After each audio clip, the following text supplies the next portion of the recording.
известни личности като мене. Тук ще ва блокирам, няма да ви станат глупостите. Моя дед се вика и да нямам кола, имам хора с автосалони. Целият автосалон дето има 100 коли вътре. Я че вземем от този автосалон каквато кола поиска, нали, да видите за какво става въпрос. Така сме ние. Все една мишка, ти от тебе нищо не става. То е пълно в България. В България един нормален не остана. Какво при последното преброяване стана вече 5 милиона. Само някакви хлебарки и мишки като вас са останали. То няма нормални в България. Чувствам се идеално. Даже как съм се опънал и тук мога да дойдете ми направите по една свирка, разбираш? Защото вие сте свиркаджи и вие освен свирки да правите, да свирате курци, от вас нищо друго не става.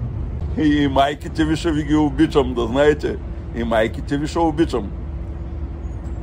Всякак си, така използвайте въображението си, да видите как ще ги обичам и те майките ви ще ми станат гаджета. Да ви го набия 2 ката, така да ви го набия хубаво, чакайте. Така да ви го набия 2 ката. Да дойдете, ама в студио да ми дойдете, лице в лице. Така 2 ката да ви го набия. Да ви го начукам в манерките смотани. Майките ви ще ми станат гаджета, ако са хубави, да знаете. Льохмани такива. Айде. Ада га.